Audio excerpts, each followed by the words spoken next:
Dear students, welcome to Harvest Online Classes. നിങ്ങളെല്ലാം വളരെ സന്തോഷത്തോടെ ഇരിക്കുന്നു എന്ന് വിചാരിക്കുന്നു. അപ്പോൾ നിങ്ങൾ +2 പഠനത്തിന് വേണ്ടി ഈ ഒരു ലോക്ക്ഡൗൺ കാലത്തിൽ കുറച്ച് സമയമെങ്കിലും നിങ്ങൾ ഓരോ ദിവസവും നീക്കി വെക്കുന്നുണ്ടാവും. അതിൽ ഈ +2 സയൻസ് സ്റ്റുഡൻസിനെ സംബന്ധിച്ചിടത്തോളം ഏറ്റവും പ്രധാനപ്പെട്ട ഒരു സബ്ജക്റ്റാണ് ബയോളജി. അപ്പോൾ അതിന് കാരണം എന്താണെന്ന് വെച്ചിട്ടുണ്ടെങ്കിൽ നിങ്ങൾ നീറ്റ് പോലെയുള്ള എല്ലാ കോമ്പറ്റേറ്റീവ് എക്സാമിനും 50% ക്വസ്റ്റ്യൻസ് എന്ന് പറയുന്നത് ബയോളജീനെ ബേസ് ചെയ്തിട്ടാണ്. അപ്പോൾ അത് ബോത്ത് +1 ആൻഡ് +2 ടോപ്പിക്കിനെ ബേസ് ചെയ്തിട്ടാണ്. അപ്പോൾ +1 ടോപ്പിക്കുകളെല്ലാം തന്നെ നിങ്ങൾ കഴിഞ്ഞ വർഷം പഠിച്ചിട്ടുണ്ടാവും, നന്നായിട്ട് കവർ ചെയ്തിട്ടുണ്ടാവും. അപ്പോൾ അതിൽ നിങ്ങൾ ശ്രദ്ധിക്കേണ്ട കാര്യങ്ങൾ ഇടയ്ക്കിടയ്ക്ക് നീറ്റ് എക്സാമിനൊക്കെ പ്രിപ്പയർ ചെയ്യുന്ന കുട്ടികളാണെങ്കിൽ ഇടയ്ക്കൊന്ന് അതൊന്ന് റിഫ്രഷ് ചെയ്യുക എന്നുള്ളതാണ്. ഇടയ്ക്കെടുത്ത് വായിക്കുക, എന്നിട്ട് ഡൗട്ടുകളൊക്കെ ഉണ്ടെങ്കിൽ ടീച്ചേഴ്സിനോട് ചോദിച്ച് മനസ്സിലാക്കുക എന്നുള്ളതാണ്. ഇനി +2 ബയോളജിയിലോട്ട് വരികയാണെങ്കിൽ +1നെ കമ്പയർ ചെയ്യുമ്പോൾ നമുക്ക് ടോട്ടൽ +2ൽ 16 ചാപ്റ്ററുകൾ മാത്രമാണ് ബയോളജിയിലുള്ളൂ. അപ്പോൾ +1ലാണെങ്കിൽ 22 ചാപ്റ്റേഴ്സ് ഉണ്ടായിരുന്നു. അപ്പോൾ +2ലോട്ട് വരുമ്പോഴത്തേന് നമുക്കത് 16 ചാപ്റ്ററുകളുള്ളൂ.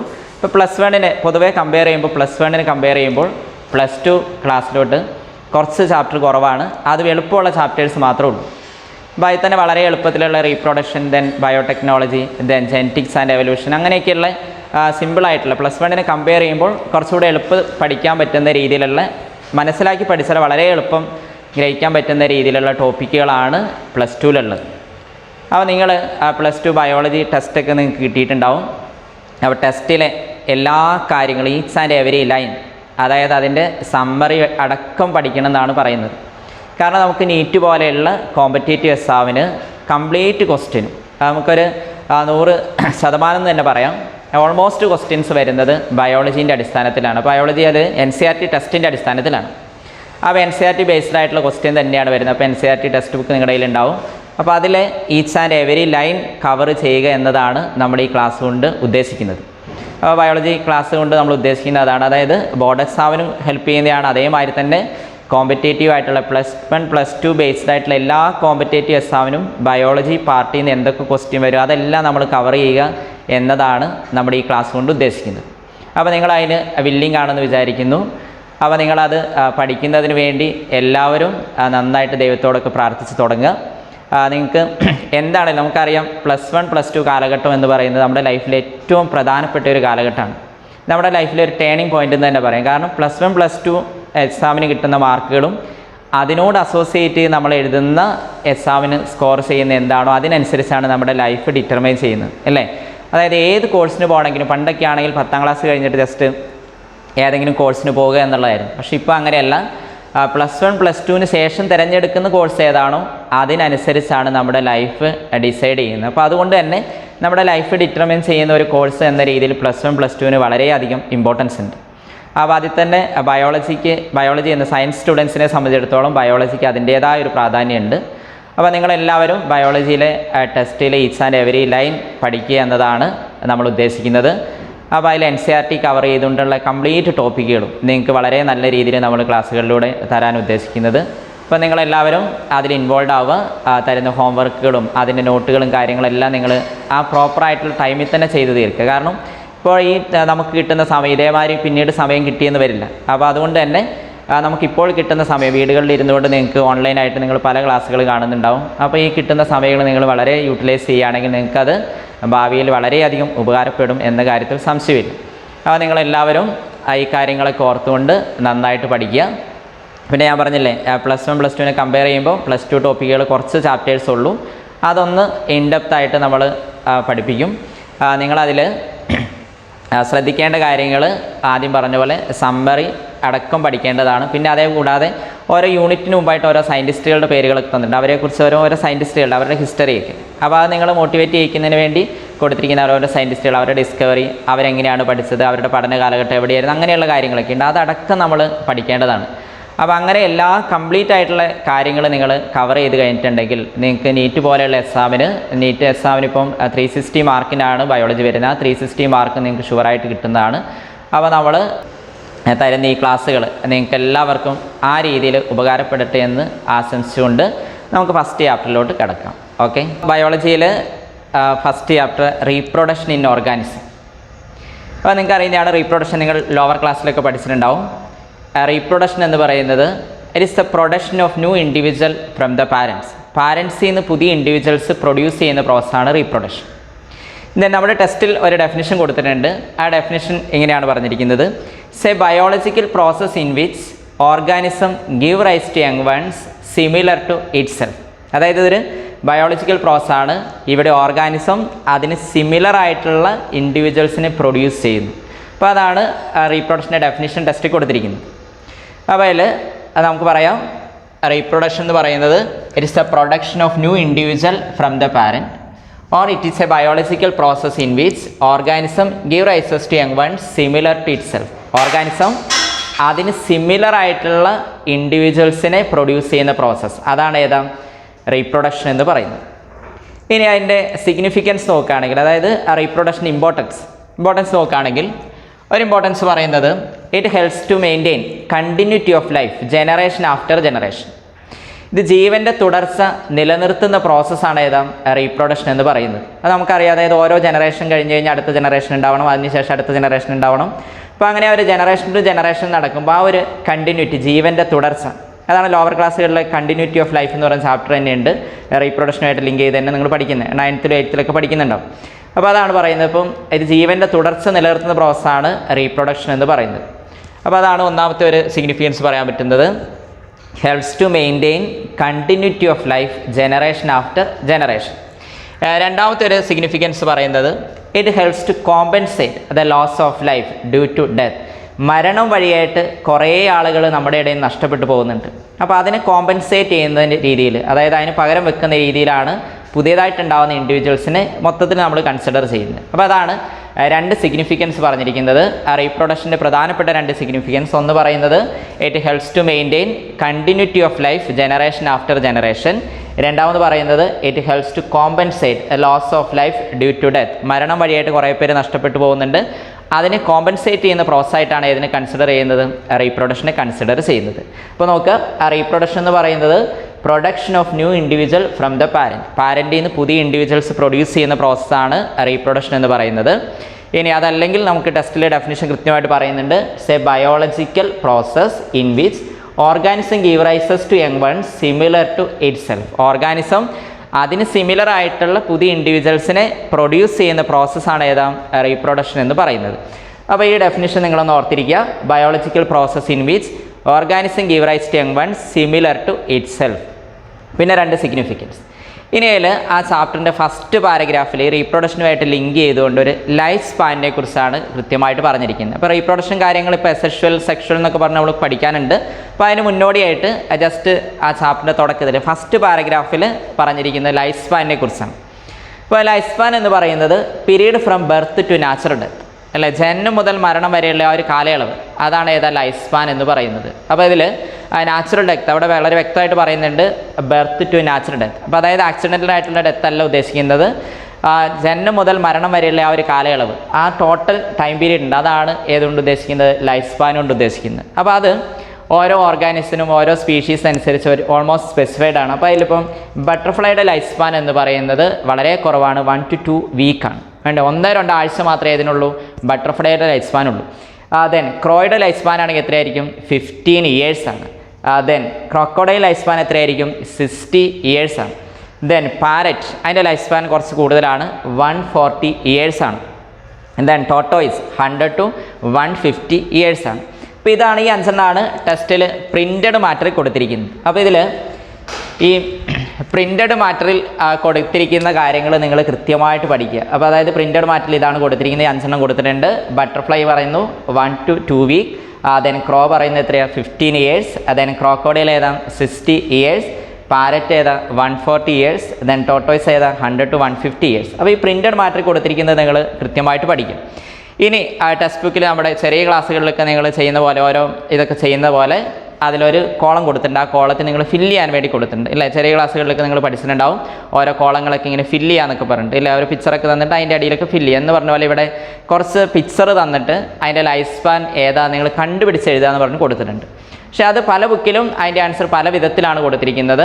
നമ്മൾ 1-2 റെഫറൻസ് മെറ്റീരിയൽ നോക്കി നമ്മൾ പറഞ്ഞു എന്നുള്ളൂ. ഇപ്പോൾ ഇതിലൊന്ന് പറയുന്നത് നോക്കുക, എലഫൻറ്റ് 60 to 70 years ആണ്. അപ്പോൾ ചില ബുക്കുകളിൽ അത് കൊടുത്തിട്ടുണ്ട് എലഫൻറ്റ് 65 ഇയേഴ്സിന് കൊടുത്തിട്ടുണ്ട്, ചിലതിൽ 72 ഇയേഴ്സിന് കൊടുത്തിട്ടുണ്ട്. അപ്പോൾ അത് നിങ്ങൾ അങ്ങനെ കൺസിഡർ ചെയ്യേണ്ട ആവശ്യമില്ല, കാരണം പല ബുക്കിൽ പലതാണ് കൊടുത്തിരിക്കുന്നത്. അതുകൊണ്ട് തന്നെ എക്സാമിന് ഈ കണ്ടുപിടിക്കുക എന്നുള്ള രീതിയിലുള്ള കൊടുത്തിരിക്കുന്ന ചോദ്യങ്ങൾ ഇതുവരെ ചോദിച്ചിട്ടില്ല. ഒരു നീറ്റ് പോലുള്ള ഒരു എക്സാമിനും അങ്ങനെ ചോദിച്ചിട്ടില്ല. ഈ പ്രിൻറ്റഡ് മാറ്റർ കൊടുത്തിരിക്കുന്നത് എന്താണോ അതോ ചോദിച്ചിട്ടുള്ളൂ. പക്ഷേ എങ്കിലും ടെസ്റ്റിൽ കണ്ടുപിടിക്കുക എന്നുള്ള രീതിയിൽ കൊടുത്തുകൊണ്ട് പറഞ്ഞു എന്നേ ഉള്ളൂ. ഇപ്പോൾ elephant 60 to 70 years, then rose plant 5 to 7 years, then dog 20 to 25 years, banana tree. അതായത് ഒരു സിംഗിൾ പ്ലാന്റ് എടുക്കുകയാണെങ്കിൽ 1 ഇയർ വരെയാണ് നമുക്ക് പറയാൻ പറ്റുന്നത്, അല്ലേ? 1 ഇയർ അല്ലെങ്കിൽ കുറച്ച് ഒരു വർഷവും ഒരു മാസം അങ്ങനെ അത്രയൊക്കെ വരും. പക്ഷേ അതിൻ്റെ റൈസോം എന്ന് പറഞ്ഞ പാർട്ടുണ്ട്, അതിൻ്റെ ഫുഡ് സ്റ്റോർ ചെയ്ത് വെച്ച് മണ്ണിൻ്റെ അടിയിൽ കിടക്കുന്ന പാർട്ടുണ്ട്. അതിന് കൊടുക്കാവുന്ന കാലയളവ് 25 ഇയേഴ്സ് വരെ അത് മണ്ണിൻ്റെ അടിയിൽ കിടക്കുമെന്ന് പറയാം. എന്നിട്ട് അതിൽ നിന്ന് ചെറിയ ചെറിയ പ്ലാന്റുകൾ, ഇങ്ങനെ പുതിയ പുതിയ പ്ലാന്റുകൾ ഉണ്ടായിക്കൊണ്ടേയിരിക്കും. അപ്പോൾ റൈസോമിൻ്റെ ഒരു കാലയളവ് എന്ന് പറയുന്നത് അപ് ടു 25 ഇയേഴ്സ് ആണ്. അപ്പോൾ അങ്ങനെ വരുമ്പോൾ നമുക്ക് ബനാന ട്രീൻ്റെ, അതാണ് ചില ബുക്കുകളിൽ കൊടുത്തിട്ടുണ്ട് 1 to 1.5 ഇയേഴ്സ്, 1 ഇയർ എന്നൊക്കെ പറഞ്ഞ് കൊടുത്തിട്ടുണ്ട്. ചില ബുക്കുകളിൽ കൊടുത്തിട്ടുണ്ട് റൈസോം എന്ന് കൊടുക്കാതെ അപ് ടു 25 ഇയേഴ്സ്. അപ്പം കുട്ടികളുടെ ഡൗട്ട് ചോദിക്കാറുണ്ട്, അതൊക്കെ എന്തുകൊണ്ടാണ് ചില ബുക്കിൽ 1 ഇയർ, ചില ബുക്കിൽ 25 ഇയർ, അല്ലേ? അപ്പോൾ അത് ഒരു വളരെ വലിയൊരു ഡിഫറൻസ് ആണല്ലോ, എന്തുകൊണ്ടാണ് അങ്ങനെ വന്നിരുന്നത്? അപ്പോൾ അതാണ് അതിൻ്റെ റൈസോം മണ്ണിൻ്റെ അടിയിൽ കിടക്കുന്ന കാലഘട്ടമാണ് 25 ഇയേഴ്സ്. അതാണ് ചില ബുക്കുകളിൽ 25 ഇയേഴ്സ് പറഞ്ഞ് കൊടുത്തിരിക്കുന്നത്. അപ്പോൾ അതൊന്നും അങ്ങനെ തർക്ക വിഷയമായിട്ടുള്ള അങ്ങനെയുള്ള കാര്യങ്ങളൊന്നും ക്വസ്റ്റ്യൻ വരുന്നതല്ല, നിങ്ങളിത് ജസ്റ്റ് ഒന്ന് ഓർത്തിരുന്നാൽ മതി. ദെൻ പിന്നെയുള്ള കൗവിൻ്റെ ലൈഫ് സ്പാൻ എന്ന് പറയുന്നത് 20 to 25 ഇയേഴ്സ് ആണ്. ഹോഴ്സിൻ്റെ ലൈഫ് സ്പാൻ എന്ന് പറയുന്നത് 50 to 60 ഇയേഴ്സ് ആണ്. ദെൻ ഫ്രൂട്ട് ഫ്ലൈയുടെ ലൈഫ് സ്പാൻ എന്ന് പറയുന്നത് 1 വീക്കാണ്. അത് നിങ്ങൾ ജെനറ്റിക്സ് എന്ന് പറയുന്ന ചാപ്റ്ററിൽ പഠിക്കും. ഫ്രൂട്ട് ഫ്ലൈ, ഡ്രോസോഫില എന്നൊക്കെ പറഞ്ഞ് പഠിക്കുക. അതിൻ്റെയൊക്കെ ലൈഫ് സ്പാൻ എന്ന് പറയുന്നത് അപ് ടു 1 വീക്കാണ്. ദെൻ പിന്നെ റൈസ് പ്ലാന്റ് ലൈഫ് സ്പാൻ എന്ന് പറയുന്നത് 4 to 5 മന്ത്സ് ആണ്. അപ്പോൾ അതിൽ ആ ലൈഫ് സ്പാൻ നോക്കുകയാണെങ്കിൽ ഇപ്പോൾ റൈസ് പ്ലാന്റിൻ്റെ ലൈഫ് സ്പാൻ 4 to 5 മന്ത്സ് വരെ വരുന്ന കാരണമാണ് നമ്മളിപ്പം കേരളത്തിലേക്കാണെങ്കിൽ ഒരു വർഷത്തിൽ 2 കൾട്ടിവേഷനാണ് നമ്മൾ നടത്തുന്നത്. അഞ്ച പുഞ്ച എന്നൊക്കെ പറഞ്ഞ് 2 കൾട്ടിവേഷൻ. അപ്പോൾ അതിൽ ആണ് വേൾഡ് വൈഡിൽ സയൻറ്റിസ്റ്റുകൾ ട്രൈ ചെയ്തുകൊണ്ടിരിക്കുന്നതാണ് റൈസ് പ്ലാന്റിൻ്റെയൊക്കെ ലൈഫ് സ്പാൻ കുറയ്ക്കുന്നതിന് വേണ്ടി. അങ്ങനെ കുറച്ചാലുള്ള മെച്ചം എന്താ, നമുക്ക് ഒരു വർഷത്തിൽ 2-ൽ കൂടുതൽ പ്രാവശ്യം എന്ത് ചെയ്യാൻ പറ്റും, റൈസ് പ്ലാന്റ് കൾട്ടിവേറ്റ് ചെയ്യാൻ വേണ്ടി പറ്റും, അല്ല? ഇപ്പോൾ നോക്കിയത് കണ്ടോ, 4 to 5 മന്ത്സ് ആണ് ആവറേജ് ലൈഫ് സ്പാൻ എന്ന് പറയുന്നത്. അതിപ്പം 2 to 3 മന്ത്സ് ഒക്കെ ആയിട്ട് നമുക്ക് എങ്ങനെയും റെഡ്യൂസ് ചെയ്തിട്ടുണ്ടെങ്കിൽ നമുക്ക് എന്ത് ചെയ്യാൻ പറ്റും, വർഷത്തിൽ ഈൽഡ് കൂട്ടാൻ വേണ്ടി പറ്റും, അല്ലേ? 2 പ്രാവശ്യം കൾട്ടിവേറ്റ് ചെയ്യുന്ന അതേ പ്ലാന്റ് തന്നെ നമുക്ക് എന്ത് ചെയ്യാൻ പറ്റും, 2-3 പ്രാവശ്യം, നമുക്ക് 3-4 പ്രാവശ്യം കൾട്ടിവേറ്റ് ചെയ്തിട്ട് നമുക്ക് അതിൻ്റെ ആനുവൽ ഈൽഡ് എന്ത് ചെയ്യാൻ പറ്റും, കൂട്ടാൻ വേണ്ടി പറ്റും. അപ്പോൾ അങ്ങനെയുള്ള കുറേ ശ്രമങ്ങളൊക്കെ വേൾഡ് വൈഡ് നടക്കുന്നുണ്ട്. പിന്നെ ബാനിയൻ ട്രീൻ്റെ ലൈഫ് സ്പാൻ എന്ന് പറയുന്നത് 200 to 500 ഇയേഴ്സ് പറയുന്നു. അപ്പോൾ മോർ ദാൻ 200 അത് നിങ്ങൾ ഓർത്തിരിക്കുക. അപ്പോൾ ഇനി ചില ബുക്കിൽ 200 ഇയേഴ്സ് കൃത്യമായിട്ട് കൊടുത്തിട്ടുണ്ട്. അപ്പോൾ അങ്ങനെയൊക്കെയുള്ള അതാണ് പറഞ്ഞതിൽ ഈ ഒരു ഇത് നിങ്ങൾ കണ്ടുപിടിക്കുക എന്നുള്ളത് പല ബുക്കിലും പല വിധത്തിലാണ്. നമ്മൾ 1-2 സ്റ്റാൻഡേർഡ് റെഫറൻസ് മെറ്റീരിയലിൻ്റെ അടിസ്ഥാനത്തിൽ പറഞ്ഞു എന്നുള്ളൂ. നിങ്ങൾ കൃത്യമായിട്ട് പഠിക്കേണ്ടത് പ്രിൻറ്റഡ് മാറ്ററിലാണ്. ഇത് ബോർഡ് എക്സാമിന് 2 വർഷം മുമ്പ് ചോദിച്ചിട്ടാണ് മാസ്റ്റർ ഫോളോ തന്നെ ഈ പ്രിൻറ്റഡ് മാറ്റർ കൊടുത്തിരിക്കുന്നത്. ബട്ടർഫ്ലൈയുടെ ലൈഫ് സ്പാൻ എന്ന് പറയുന്നത് 1 to 2 വീക്ക്, ക്രോയുടെ ലൈഫ് സ്പാൻ എന്ന് പറയുന്നത് 15 ഇയേഴ്സ്, അതിന് crocodile 60 years, parrot 140 years, tortoise 100 to 150 years. ഇനി അതിൽ ആ ഫസ്റ്റ് പാരഗ്രാഫിൽ ഒരു സെൻറ്റൻസ് കൊടുത്തിട്ടുണ്ട്, no individual is immortal except single celled organism. അതായത് സിംഗിൾ സെൽഡ് ഓർഗാനിസം ഒഴികെ ബാക്കി എല്ലാത്തിനും ഏതുണ്ടെന്ന് പറഞ്ഞാൽ മരണമുണ്ട് എന്നാണ് ആ സെൻറ്റൻസ് മീനിങ്, അല്ലേ? No individual is immortal except ഏതാ, സിംഗിൾ സെൽഡ് ഓർഗാനിസം. അപ്പോൾ അതിന് കാരണം ഇപ്പോൾ single celled organism, binary fission നടക്കുന്ന രീതിയിലുള്ള സിംഗിൾ സെൽഡ് ഓർഗാനിസം അതെടുക്കുകയാണെങ്കിൽ, ഇപ്പോൾ എക്സാമ്പിൾ എടുക്കുകയാണെങ്കിൽ അമീബ പോലെയുള്ള ബൈനറി ഫിഷിന് വിധേയമാകുന്ന സിംഗിൾ സെൽഡ് ഓർഗാനിസം. ഇപ്പോൾ അമീബയിലേക്കാണെങ്കിൽ കൃത്യമായിട്ടൊരു ഡെഫിനിറ്റ് ഷേപ്പ് ഇല്ലാത്ത നമുക്ക് പറഞ്ഞാൽ പഠിച്ചിട്ടുണ്ടാവും. നിങ്ങൾ ബൈനറി ഫിഷിനൊക്കെ ഈ സാധനം തന്നെ വേറെ സ്ഥലത്ത് ഡീറ്റെയിൽ ആയിട്ട് വരുന്നുണ്ട്. അപ്പോൾ ഇത് നോക്കുക, ഇതിൻ്റെ ഒരു പ്രത്യേകത എന്താ വെച്ചിട്ടുണ്ടെങ്കിൽ ഇപ്പോൾ ബൈനറി ഫിഷൻ നടന്നു 2 പുതിയ സെല്ലുകളായിട്ട് മാറിയെന്ന് വിചാരിക്കുക. ഈ സെല്ലുകൾ വീണ്ടും ചെയ്തുകൊണ്ടിരിക്കും, ഡിവൈഡ് ചെയ്തുകൊണ്ടിരിക്കും. അപ്പം അങ്ങനെ കണ്ടിന്യൂസ് ആയിട്ട് വളർന്ന് ഡിവൈഡ് ചെയ്തുകൊണ്ടിരിക്കുന്നു എന്ന മീനിങ് എടുക്കുമ്പോൾ സിംഗിൾ സെൽഡ് ഓർഗാനിസം ബൈനറി ഫിഷിനൊക്കെ വിധേയമാകുന്ന രീതിയിലുള്ള സിംഗിൾ സെൽഡ് ഓർഗാനിസം നമുക്ക് എന്ത് പറയേണ്ടി വരും, മരണമില്ല, അല്ലേ? ബാക്കി എല്ലാത്തിനും ഏതാണ്ട് സ്പെസിഫൈഡ് ആയിട്ടൊരു കാലയളവ് ഉണ്ട്. ആ കാലയളവ് കഴിഞ്ഞിട്ടുണ്ടെങ്കിൽ നാച്ചുറൽ ആയിട്ട് ഡെത്ത് നടക്കും എന്ന് പറയേണ്ടി വരും. അപ്പോൾ അതാണ് പറഞ്ഞിരിക്കുന്നത്, no individual is immortal except ഏതാ പറഞ്ഞിരിക്കുന്നത്, സിംഗിൾ സെൽഡ് ഓർഗാനിസം. അപ്പോൾ ആ സെൻറ്റൻസ് ഓർത്തിരിക്കുക, അതൊക്കെ നീറ്റ് പോലെയുള്ള എക്സാമിൽ ചോദിക്കാൻ സാധ്യതയുള്ള ഒരു സെൻറ്റൻസ് ആണ്. അപ്പോൾ ഇതാണ് ഇപ്പോൾ ഫസ്റ്റ് പാരഗ്രാഫിൽ പറഞ്ഞിരിക്കുന്നത്. അപ്പോൾ എൻ്റെ ഈ തുടക്കത്തിൽ റീപ്രൊഡക്ഷൻ എന്താണെന്ന് നമ്മൾ പറഞ്ഞു. ആ റീപ്രൊഡക്ഷൻ എന്ന് പറയുന്നത് it's a production of new individual from the parents or biological process in which organism give rise to young ones similar to itself. പിന്നെ 2 സിഗ്നിഫിക്കൻസ് ആണ് പറയുന്നത്. പിന്നെ അതുമായിട്ട് റിലേറ്റ് ചെയ്ത ഫസ്റ്റ് പാരഗ്രാഫിനും പിന്നെ അതിൻ്റെ കുറച്ചൊരു പിക്ചറൊക്കെ കൊടുത്തിരിക്കുന്നത് പറഞ്ഞത് അതാണ് ലൈഫ് സ്പാൻ. ലൈഫ് സ്പാൻ എന്ന് പറയുന്നത് period from birth to natural death ആണ്. അപ്പോൾ സ്പെസിഫൈഡ് ആയിട്ടുള്ള ലൈഫ് സ്പാൻ കൃത്യമായിട്ട് പ്രിന്റഡ് മാറ്റത്തിൽ ടെസ്റ്റ് കൊടുത്തിരിക്കുന്ന 5 എണ്ണാണുള്ളത്. ആ 5 എണ്ണത്തിൻ്റെ ലൈഫ് സ്പാൻ കൃത്യമായിട്ട് നിങ്ങൾ പഠിച്ചിരിക്കുക. പിന്നെ നിങ്ങളോട് കണ്ടുപിടിക്കാനുള്ള രീതിയിൽ കൊടുത്തിട്ടുണ്ട്. അപ്പോൾ അത് ഒരു തർക്ക വിഷയമാകരുത്. നിങ്ങൾ പല ബുക്കിലും പല വിധത്തിലാണ് കൊടുത്തിരിക്കുന്നത്. നമ്മൾ 12 ഒഫീഷ്യലായിട്ടുള്ള റെഫറൻസ് മെറ്റീരിയലിൻ്റെ അടിസ്ഥാനത്തിൽ പറഞ്ഞു എന്നേ ഉള്ളൂ. അപ്പോൾ നിങ്ങൾ ഇത് ജസ്റ്റ് ഒന്ന് ഓർത്തിരിക്കാന്നുള്ളൂ. അപ്പോൾ അതിലൊരു കൺഫ്യൂഷൻ വരാറുള്ളത് ബനാനയുടെ കേസിലാണ്. ബനാനയുടെ ചില ബുക്കിൽ 1 ഇയർ, ചില ബുക്കിൽ ഞാൻ പറഞ്ഞില്ല റൈസോം ഇത് അപ് ടു 25 ഇയേഴ്സ് ഒക്കെ പറഞ്ഞു കൊടുക്കണം. അപ്പോൾ ആ 25 ഇയേഴ്സ് ഉദ്ദേശിക്കുന്നത് അതിൻ്റെ വണ്ടിൻ്റെ അടിയിൽ കിടക്കുന്ന റൈസോം എന്ന് പറഞ്ഞ പാർട്ടാണ്. ഈ റൈസോം എന്താണെന്ന് അങ്ങനെയാണെന്നുള്ളത് നമ്മൾ വളരെ ഡീറ്റെയിൽ ആയിട്ട് ഇതിൻ്റെ അത് അസെക്ഷൽ റീപ്രൊഡക്ഷൻ ഓർഗാനിസം എന്ന് പറഞ്ഞ പാർട്ട് വരുന്നുണ്ട്. ആ പാർട്ടിൽ നമ്മൾ പഠിക്കുന്നുണ്ട്. അപ്പോൾ ഇത്രയും കാര്യങ്ങളൊക്കെ ഓർത്തിരിക്കുക. അപ്പോൾ റീപ്രൊഡക്ഷൻ എന്താണ്, ദെൻ അതിന്റെ സിഗ്നിഫിക്കൻസ് എന്താണ്, ലൈഫ് സ്പാൻ എന്താണ്, പിന്നെ ഒരു sentence no individual is immortal except I only single celled organism, അങ്ങനെ ഒരു സെന്റൻസ് ഉണ്ട്. പിന്നെ ഒരു സെന്റൻസ് കൂടെ ഉണ്ട്, mango tree have shorter life span as compared with other peepal tree. അത് എൻട്രൻസ് ചോയ്സിലാണ്. അപ്പോൾ അതിൽ മാംഗോ ട്രീയുടെ ലൈഫ് സ്പാനും പീപ്പിൾ ട്രീയുടെ ലൈഫ് സ്പാൻ എന്ന് പറയുന്നത് കമ്പയർ ചെയ്യും. മാംഗോ ട്രീക്ക് ലൈഫ് സ്പാൻ പീപ്പിൾ എന്ന് പറഞ്ഞത് ആൽമരത്തിന്റെ അതിന്റെ ഇതിലൊക്കെയാണെങ്കിൽ ചിലതിലൊക്കെയാണെങ്കിൽ മോർ ദാൻ 1000 ഇയേഴ്സ് ഒക്കെ വരുന്ന രീതിയിലുള്ള പീപ്പിൾ ട്രീ ഉണ്ട്. അപ്പോൾ അങ്ങനെ കമ്പയർ ചെയ്യുമ്പോൾ അതിന് മാംഗോ ട്രീനെ കമ്പയർ ചെയ്യുമ്പോൾ മാംഗോ ട്രീയുടെ ലൈഫ് സ്പാൻ എന്ന് പറയുന്നത് കുറവും പീപ്പിൾ ട്രീയുടെ ലൈഫ് സ്പാൻ എന്താണ് വളരെ കൂടുതലാണ്. അപ്പോൾ അങ്ങനെ ഒരു സെൻറ്റൻസ് ഒക്കെ ഉണ്ട്. അപ്പോൾ നിങ്ങളുടെ test is and every line കൃത്യമായിട്ട് വായിക്കുക. ആദ്യത്തെ പാരഗ്രാഫിൽ രണ്ട് പ്രധാനപ്പെട്ട സെൻറ്റൻസുകൾ. അതിലൊന്ന് mango tree have shorter life span as compared with ഏതാ പീപ്പിൾ ട്രീ എന്ന് പറയുന്ന sentence. Then no individual is immortal except a single celled organism. ഈ രണ്ട് സെൻറ്റൻസ് അതിൽ ഇമ്പോർട്ടൻ്റ് ആണ്. ബാക്കി കാര്യങ്ങളൊക്കെ അപ്പോൾ ഇത്രയൊക്കെയാണ് അതിൻ്റെ തുടക്കത്തിൽ പറഞ്ഞത്. അടുത്ത് നമുക്ക് അതിൽ പഠിക്കാനുള്ളത് ടൈപ്പ് ഓഫ് റീപ്രൊഡക്ഷൻ. അപ്പോൾ അതായത് റീപ്രൊഡക്ഷൻ എന്ന് പറയുന്ന ഈ പ്രോസസ്സിനെ നമുക്ക് 2 ടൈപ്പായിട്ട് തിരിക്കും. അതിലൊന്നാമത്തെയാണ് എസെക്ഷൽ റീപ്രൊഡക്ഷൻ, രണ്ടാമത്തെയാണ് സെക്ഷൽ റീപ്രൊഡക്ഷൻ. അപ്പോൾ 2 ആയിട്ടാണ് റീപ്രൊഡക്ഷൻ നമ്മൾ തിരിക്കുന്നത്. അതിലൊന്നാമത്തത് എസെക്ഷൽ റീപ്രൊഡക്ഷൻ, രണ്ടാമത്തത് സെക്ഷൽ റീപ്രൊഡക്ഷൻ. അപ്പോൾ ഇതിൽ എസെക്ഷൽ റീപ്രൊഡക്ഷൻ എന്ന് പറഞ്ഞിട്ടുണ്ടെങ്കിൽ production of new individual from a single parent. ഒരു സിംഗിൾ പാരൻറ്റിൽ നിന്ന് പുതിയ ഇൻഡിവിജ്വൽ ഉണ്ടാവുകയാണെങ്കിൽ അതിന് വിളിക്കാവുന്ന പേരാണ് ഏതാ, എസെക്ഷൽ റീപ്രൊഡക്ഷൻ. അപ്പോൾ നമുക്ക് ടെക്നിക്കലി കൊടുക്കാവുന്ന ഒരു ടേമാണ് ഏതാ, യൂണി പാരൻ്റൽ. അപ്പോൾ അതായത് എസെക്ഷൽ റീപ്രൊഡക്ഷൻ എന്ന് പറയുന്നത് ഒരു സിംഗിൾ പാരൻറ്റിൽ നിന്ന് പുതിയ ഇൻഡിവിജ്വൽസ് ഇങ്ങനെ ഉണ്ടായിക്കൊണ്ടേയിരിക്കും. അപ്പോൾ അതിന് കുറേ എക്സാമ്പിൾസ് ഒക്കെ നമ്മൾ പഠിക്കും. അപ്പോൾ നിങ്ങൾക്ക് കൃത്യമായിട്ട് മനസ്സിലാവും. ഇപ്പോൾ നിങ്ങൾ ഈ ടേം ഓർത്തിരുന്നാൽ മതി, യൂണി പാരൻ്റൽ. അപ്പോൾ എസെക്ഷൽ റീപ്രൊഡക്ഷൻ എന്ന് പറയുന്നത് യൂണി പാരൻ്റലായിട്ട് നടക്കുന്നതാണ്. ഒരു സിംഗിൾ പാരൻറ്റിൽ നിന്നാണ് പുതിയ ഇൻഡിവിജ്വൽ ഉണ്ടാവുന്നത്. എന്നാൽ സെക്ഷൽ റീപ്രൊഡക്ഷനിലോട്ട് വരുമ്പോൾ പുതിയ ഇൻഡിവിജ്വൽ ഉണ്ടാവണമെങ്കിൽ by the formation and fusion of male and female gametes. അപ്പോൾ അതിൽ കൃത്യമായിട്ട് ഒരു മെയിൽ ബോഡി അല്ലെങ്കിൽ മെയിൽ സ്ട്രക്ചർ ഉണ്ടാവണം. അത് മെയിൽ ഗമീറ്റ് പ്രൊഡ്യൂസ് ചെയ്യണം.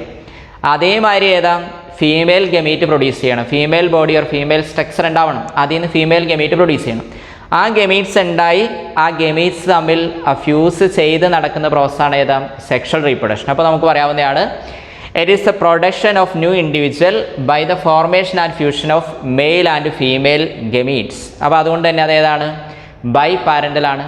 മറ്റേ നോക്കി ഇതിലേതാ പറഞ്ഞത്, യൂണി പാരൻ്റൽ. മറ്റേത് മെയിൽ ബോഡി അല്ലെങ്കിൽ മെയിൽ സ്ട്രക്ചർ വേണം, ഫീമെയിൽ സ്ട്രക്ചർ വേണം. അപ്പോൾ അങ്ങനെ വരുന്നതുകൊണ്ട് നമുക്ക് ടെക്നിക്കലി നമുക്ക് പറയാവുന്ന ടൈമാണ് ഏതാ, ബൈ പാരൻ്റൽ. അപ്പോൾ എസെക്ഷൽ റീപ്രൊഡക്ഷൻ എന്ന് പറയുന്നത് ബൈ പാരൻ്റലും സെക്ഷൽ റീപ്രൊഡക്ഷൻ ഏതാണ്, എസെക്ഷൽ റീപ്രൊഡക്ഷൻ യൂണി പാരൻ്റലും സെക്ഷൽ റീപ്രൊഡക്ഷൻ എന്ന് പറയുന്നത് ഏതാണ്, ബൈ പാരൻ്റലുമാണ്. ഇനി അടുത്തൊരു വ്യത്യാസം നോക്കുകയാണെങ്കിൽ അപ്പോൾ ഇതിൽ the products of asexual reproduction generally known as clones which are genetically and morphologically exactly similar to the parent. അപ്പോൾ അതായത് ഈ എസെക്ഷൽ റീപ്രൊഡക്ഷൻ്റെ പ്രൊഡക്റ്റുകളെ നമ്മൾ ടെക്നിക്കലി കൊടുക്കുന്ന ടൈമാണ് ഏതാ, ക്ലോൺസ്. ക്ലോൺസ് എന്ന് പറയുന്നത് genetically and morphologically exactly similar to the parent. ഇപ്പോൾ ഒരു എക്സാമ്പിൾ പറയുകയാണെങ്കിൽ സൂസ്പോർസ്, അതൊരു എസെക്ഷൽ റീപ്രൊഡക്റ്റീവ് സ്ട്രക്ചറാണ്. അപ്പോൾ സൂസ്പോർ ഉണ്ടാവുകയാണെങ്കിൽ ഇപ്പം ക്ലാമിഡോമോണാസ് പോലെയുള്ള ആൽഗെ അല്ലെങ്കിൽ ഏതെങ്കിലുമൊക്കെ ഫംഗസുകൾ, അപ്പോൾ അങ്ങനെയൊക്കെയുള്ള ആൽഗയിലും ഫംഗസിലും കോമൺ ആയിട്ട് നടക്കുന്ന ഒരു സൂസ്പോർ എന്ന് പറയുന്ന ഒരു ബൈ ഫ്ലജല്ലേറ്റഡ് ആയിട്ടുള്ള സ്പോറുകളുണ്ട്. അപ്പോൾ ഈ ക്ലാമിഡോമോണസിലൊക്കെ ആണെങ്കിൽ ഇപ്പോൾ ഈ സൂസ്പോറൊക്കെ ഉണ്ടാവുകയാണെങ്കിൽ നോക്കിയത് ഇപ്പോൾ ഇങ്ങനെയാണ് അതിൻ്റെ പാരൻറ്റ് സെല്ലെങ്കിൽ, ഇങ്ങനെയാണ് അതിൻ്റെ പാരൻറ്റ് സെല്ലെങ്കിൽ അതിൽ നിന്ന് പുതിയ ഇൻഡിവിജ്വൽ ഉണ്ടാവുന്നത്, സൂസ്പോർസ് ഉണ്ടാവുന്നത്. എന്താണോ പാരൻറ്റ് അതിന് സിമിലർ ആയിട്ട് ഇൻഡിവിജ്വൽസ് ഇതിൻ്റെ ഉള്ളിൽ ഇങ്ങനെ ഫോം ചെയ്തുകൊണ്ടേയിരിക്കും. അങ്ങനെ അത് ഏതാ അതിൻ്റെ പാരൻറ്റ് സെല്ലിൽ നിന്ന് എന്ത് ചെയ്യുമെന്ന് പറയുന്നത് റിലീസ് ചെയ്യുന്നത്. അപ്പോൾ അങ്ങനെ സൂസ്പോർ ഫോർമേഷനൊക്കെ നോക്കണേ, എന്താണോ പാരൻറ്റ് അതിന് എക്സാക്ട്ലി സിമിലർ ആയിരിക്കും ഇൻഡിവിജ്വൽ. അത് വളർന്നു കഴിഞ്ഞിട്ടുണ്ടെങ്കിൽ പാരൻ്റ് എന്താണോ അതിന് എക്സാക്ട്ലി സിമിലർ ആയിട്ട് മാറും. Genetically and morphologically exactly similar. അതായത് ജനറ്റിക്കൽ നേച്ചറൊക്കെ നോക്കുകയാണെങ്കിൽ അതിൻ്റെ ക്രോമസോം നമ്പർ കാര്യങ്ങളെല്ലാം കംപ്ലീറ്റ് ആയിട്ട് എന്തായിരിക്കും, പാരൻ്റ് എന്താണോ അതേ കണ്ടീഷനിൽ തന്നെ തുടരും. ഇപ്പോൾ പാരൻ്റ് എൻ കണ്ടീഷൻ ഹാപ്ലോയിഡ് ആണെങ്കിൽ അതിനുണ്ടാവുന്ന ഇൻഡിവിജ്വൽ എന്തായിരിക്കും, ഹാപ്ലോയിഡ് തന്നെ. പാരൻ്റ് 2n കണ്ടീഷൻ ആണെങ്കിൽ ഉണ്ടാവുന്ന ഇൻഡിവിജ്വൽ എന്തായിരിക്കും, 2n കണ്ടീഷൻ തന്നെ. അപ്പോൾ അങ്ങനെയൊക്കെയുള്ള ഇപ്പോൾ നിങ്ങൾ ഹാപ്ലോയിഡ് ഡിപ്ലോയിഡ് അങ്ങനെയൊക്കെ നിങ്ങൾ പഠിക്കും. ഇപ്പോൾ നിങ്ങൾ ജസ്റ്റ് ഓർത്തിരുന്നാൽ മതി, എന്താണോ പാരൻറ്റ് അതിന് എക്സാക്ട്ലി സിമിലർ ആയിട്ടുള്ള ഇൻഡിവിജ്വൽ ആയിരിക്കും ഏതിലുണ്ടാവുക, എസെക്ഷൽ റീപ്രൊഡക്ഷനിൽ ഉണ്ടാവുക. ആ ഒരു ജനറ്റിക്കലി ആൻഡ് മോർഫോളജിയിൽ എക്സാക്ട്ലി സിമിലർ ആയിട്ടുള്ള ഇൻഡിവിജ്വൽസിന് വിളിക്കാവുന്ന പേരാണ് ഏതാ, ക്ലോൺസ്. അപ്പോൾ നോക്കുക, the products of asexual reproduction generally known as clones which are genetically and morphologically exactly similar to the parent. ഇനി അടുത്ത് സെക്ഷൽ റീപ്രൊഡക്ഷൻ നോക്കുകയാണെങ്കിൽ പ്രൊഡക്ഷൻ ഓഫ് സെക്ഷൽ റീപ്രൊഡക്ഷൻ അല്ലെങ്കിൽ products of sexual reproduction not exactly similar to the parent. അപ്പോൾ അതായത് similarity ഉണ്ടാവാം. കാരണം അതിൻ്റെ definition നമ്മൾ പറഞ്ഞ എന്തായിരുന്നു, biological process in which organism give rise to young one similar to itself എന്നാണ് പറഞ്ഞത്. ഓർഗാനിസം അതിന് സിമിലർ ആയിട്ടുള്ള ഇൻഡിവിജ്വൽസിനെ പ്രൊഡ്യൂസ് ചെയ്യുമെന്നാണ് പറഞ്ഞത്. അപ്പോൾ ഒരു സിമിലർ എന്ന് പറഞ്ഞ ടൈം അവിടെ കൃത്യമായിട്ട് ഡെഫിനിഷൻ വരുന്നുണ്ട്. പക്ഷേ എന്തല്ല, എക്സാക്ട്ലി സിമിലർ ആവില്ല. എസെക്ഷലിൽ എന്താണോ പാരൻറ്റ് അതിൽ നിന്നുണ്ടാകുന്ന ഇൻഡിവിജ്വൽസ് വളർന്നു വരുമ്പോൾ അതേമാതിരി തന്നെയായിട്ട് മാറും. പുതിയ ഇൻഡിവിജ്വൽസ് എന്ന് പറയുന്നത് എന്താണോ പാരൻറ്റ് ജനറ്റിക്കലി ആൻഡ് മോർഫോളജിക്കലി അതേ ഇൻഡിവിജ്വൽസ് തന്നെയായിട്ടാണ് മാറുന്നത്. എന്നാൽ ഇവിടെ അങ്ങനെയല്ല വരുന്നത്. സെക്ഷൽ റീപ്രൊഡക്ഷനിൽ ഒരു മെയിൽ സ്ട്രക്ചറും ഫീമെയിൽ സ്ട്രക്ചറും വിച്ച് പ്രൊഡ്യൂസ് ഗമീറ്റ്സ്, ആ ഗമീറ്റ്സ് ഫ്യൂസ് ചെയ്തിട്ടാണ് പ്രോസസ്സ് നടക്കുന്നത്. അപ്പോൾ അതുകൊണ്ട് തന്നെ സെക്ഷൽ റീപ്രൊഡക്ഷനിൽ both male and female gamete fuse ചെയ്യുന്ന കാരണം വേരിയേഷൻസ്, ഒരു വ്യത്യസ്തത ഉണ്ടാവും. അപ്പോൾ അതുകൊണ്ട് തന്നെ അവിടെ ഒരു പ്രത്യേകതയാണ് products of a sexual reproduction not exactly similar to the parent. Similarity ഉണ്ടാവും, പക്ഷേ എന്തല്ല, നോട്ട് എക്സാക്ട്ലി സിമിലർ. അത് തന്നെ നമുക്ക് പറയാൻ പറ്റില്ല. എസെക്ഷലിലാണെങ്കിൽ നോക്കുക, പാരൻറ്റിനോട് എക്സാക്ട്ലി സിമിലർ ആണ്. ജനറ്റിക്കലായിട്ടും പുറമേ കാണും, മോർഫോളജിക്കലായിട്ടും അതെങ്ങനെയായിരിക്കും, ഒരേപോലെ ആയിരിക്കും. എന്നാൽ സെക്ഷൽ റീപ്രൊഡക്ഷൻ വരുമ്പോൾ അവിടെ both male and female gamete fuse ചെയ്താണ് പുതിയ ഇൻഡിവിജ്വൽ ഉണ്ടാകുന്നത്. അപ്പോൾ അങ്ങനെ ആ ഒരു ഫ്യൂഷൻ നടക്കുന്ന കാരണം ഗമീറ്റ്സിൻ്റെ ഫ്യൂഷൻ കൃത്യമായിട്ട് സെക്ഷലിൽ നടക്കണം. അപ്പോൾ അങ്ങനെ നടന്ന് സൈഗോട്ട് ഉണ്ടായി, അല്ലെങ്കിൽ സൈഗോട്ടിൽ നിന്ന് ഇപ്പോൾ ഹയർ ഓർഗാൻസ് ആണ് എംബ്രിയോ ഉണ്ടായി, ഇപ്പോൾ അങ്ങനെയൊക്കെയുള്ള പ്രോസസ്സുകളൊക്കെ നടന്നു വരുന്ന കാരണം അതിൽ സെക്ഷൽ റീപ്രൊഡക്ഷനിൽ കൃത്യമായിട്ട് പാരൻറ്റോട് സിമിലാരിറ്റി ഉണ്ടെങ്കിൽ പോലും എക്സാക്ട്ലി സിമിലർ ആയിരിക്കില്ല. ഓക്കെ, അപ്പോൾ ആ ഒരു വ്യത്യാസം ഓർത്തിരിക്കും. പിന്നെ എസെക്ഷൽ റീപ്രൊഡക്ഷൻ, അപ്പോൾ ഇവിടെ ഏർന്ന് കൊടുത്തിരിക്കുന്ന എസെക്ഷൽ റീപ്രൊഡക്ഷൻ ആണ്. Asexual reproduction does not brings variation, variation കൊണ്ടുവരുന്നില്ല. അതായത് വേരിയേഷൻ എന്ന് പറഞ്ഞാൽ വ്യത്യസ്തത അല്ലേ. അപ്പോൾ അതായത് എന്താണോ പണ്ട് മുതലുള്ള ക്യാരക്ടർ അത് അതേപോലെ തന്നെ ഇങ്ങനെ നിലനിർന്നു പോകുന്നതാണ് ഇതിലാണ് എസെക്ഷൽ റീപ്രൊഡക്ഷൻ. എന്താണോ ക്വാളിറ്റി, ആ ക്വാളിറ്റി അതേപോലെ നിലനിർത്തിക്കൊണ്ടുപോകും. അതിൽ പുതിയൊരു ക്യാരക്ടർ അല്ലെങ്കിൽ പുതിയൊരു ട്രേറ്റ്സ് എന്ന് പറയുന്ന സംഭവം എസെക്ഷൽ റീപ്രൊഡക്ഷനിൽ ഉണ്ടാവുകയില്ല. പക്ഷേ സെക്ഷൽ റീപ്രൊഡക്ഷനിലാണല്ലോ കൃത്യമായിട്ട് ഗമീറ്റ് ഫ്യൂസ് ചെയ്യുമ്പോൾ മേ ബി എൻവയോൺമെൻറ്റ് കണ്ടീഷനൊക്കെ മാറുന്നതിനനുസരിച്ചൊക്കെ ചിലപ്പോൾ കുറേ ചേഞ്ചസ് ഒക്കെ ഉണ്ടാവാം. ആ എൻവയോൺമെൻറ്റ് ഇപ്പോൾ ഹാർഷായുള്ള കണ്ടീഷനൊക്കെ ആണെങ്കിൽ അവോയ്ഡ് ചെയ്യുന്നതിന് വേണ്ടി എന്തെങ്കിലുമൊക്കെ സ്ട്രക്ചറുകളൊക്കെ ഡെവലപ്പ് ചെയ്യുക, അങ്ങനെയൊക്കെ വേരിയേഷൻ. അപ്പോൾ ആ വേരിയേഷൻ എന്ന് പറയുമ്പോൾ ഇപ്പോൾ എവല്യൂഷൻ അനുസരിച്ച് നോക്കുകയാണെങ്കിൽ ഈ വേരിയേഷന് വലിയൊരു ഇമ്പോർട്ടൻസ് ഉണ്ട്.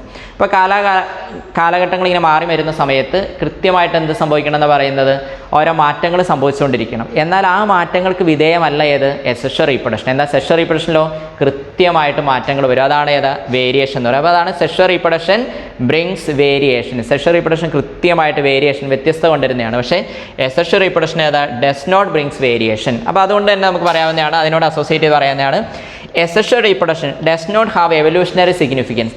പരിണാമപരമായിട്ടുള്ള യാതൊരു പ്രാധാന്യവും ഏതിനില്ല, എസെക്ഷൽ റീപ്രൊഡക്ഷൻ ഇല്ല. എന്നാൽ സെക്ഷൽ റീപ്രൊഡക്ഷന് കൃത്യമായിട്ട് ഏതുണ്ട്, പരിണാമപരമായിട്ടുള്ള പ്രാധാന്യമുണ്ട്. അതായത് ഈ പരിണാമം അല്ലെങ്കിൽ എവല്യൂഷൻ എന്നൊക്കെ പറയുന്നത് നിങ്ങൾക്ക് അറിയുന്നതാണ്, മാറ്റങ്ങൾ സംഭവിക്കുമ്പോഴാണ് എവല്യൂഷൻ നടക്കുന്നത് അല്ലേ.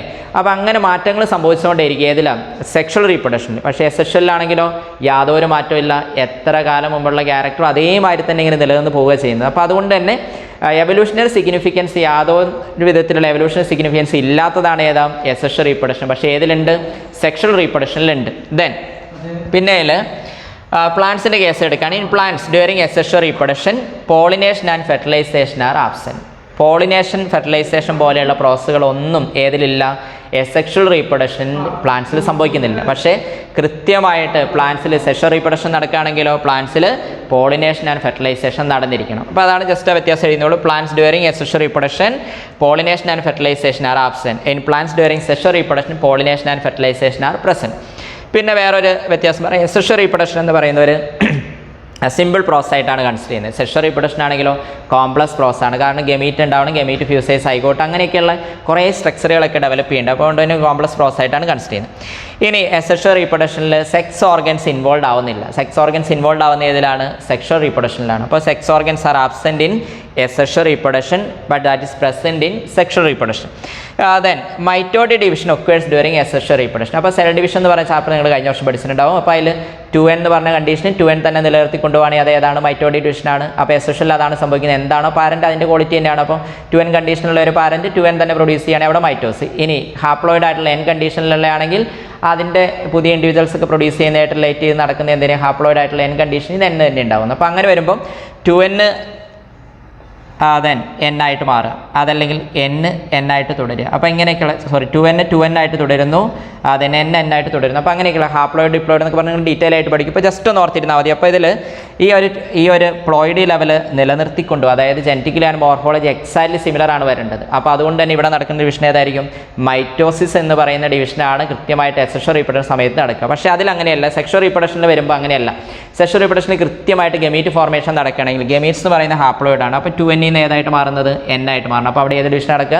മിയോസിസ് നടക്കണം. അപ്പോൾ ഗമീറ്റ് ഫോർമേഷൻ നടന്ന് അത് ഫ്യൂസ് ചെയ്ത് കൃത്യമായിട്ട് ഫ്യൂസ് ചെയ്ത് നടക്കുന്ന പ്രോസസ്സാണ് ഏതാ? Sexual reproduction. അപ്പോൾ അതുകൊണ്ട് തന്നെ അവിടെ മിയോസിസ് ആണ് സെക്ഷൽ റീപ്രൊഡക്ഷനോട് അസോസിയേറ്റ് ഹയർ ഓർഗാൻസിലെല്ലാം നടക്കുക. എന്നാൽ അസെക്ഷൽ റീപ്രൊഡക്ഷൻ നടക്കുന്ന ലോവർ ഓർഗാൻസ് ഒക്കെ കൺസിഡർ ചെയ്യുമ്പോൾ അസെക്ഷൽ റീപ്രൊഡക്ഷൻ നടക്കുന്ന സമയത്ത് ഏതാ? മൈറ്റോസിസിനാണ് സാധ്യത. അപ്പോൾ അതുകൊണ്ട് അതാണ് അവിടെ ഇരിക്കുന്നത്. Mitotic division occurs during asexual reproduction, meiotic division occurs during ഏതാ? Sexual reproduction. ആ ജസ്റ്റ് വ്യത്യാസങ്ങൾ കോളത്തിൽ എഴുതിയെന്നുള്ളൂ. അപ്പോൾ അത് ഡീറ്റെയിൽ ആയിട്ട് മൈറ്റോസ്, മിയോസ് അങ്ങനെയുള്ള കാര്യങ്ങളൊക്കെ വളരെ ഡീറ്റെയിൽ ആയിട്ട് വേറെ വരുന്നുണ്ട്. പിന്നെ നിങ്ങൾ ഫസ്റ്റ് ഇയറിൽ പഠിച്ച മൈറ്റോസ് മിയോസ് നിങ്ങൾ പഠിച്ചിട്ടുണ്ട്, അത് ഓർത്തിരിക്കുക. അതുകൂടാതെ വേറെ ഈ ചാപ്റ്ററിൻ്റെ വേറെ 1-2 സ്ഥലങ്ങളിലൊക്കെ അല്ലെങ്കിൽ ഇനി അടുത്ത് വരുന്ന ചാപ്റ്ററുകളിലൊക്കെ നമ്മൾ ഡീറ്റെയിൽ ആയിട്ട് അതിൻ്റെ കാര്യങ്ങളൊക്കെ വരുന്നുണ്ട്. അപ്പോൾ ഒന്ന് ശ്രദ്ധിക്കുക. Asexual and sexual reproduction. അപ്പോൾ റീപ്രൊഡക്ഷൻ മൊത്തത്തിൽ നമുക്ക് രണ്ടായിട്ട് തിരിക്കാം, asexual reproduction and sexual reproduction. അപ്പോൾ അതിൽ അസെക്ഷൽ റീപ്രൊഡക്ഷൻ എന്ന് പറഞ്ഞാൽ യൂണി പാരൻ്റലായിട്ട് കൺസിഡർ ചെയ്യുന്നു. സെക്ഷൽ റീപ്രൊഡക്ഷൻ ഏതാ? ബൈ പാരൻ്റലായിട്ട് കൺസിഡർ ചെയ്യുന്നു.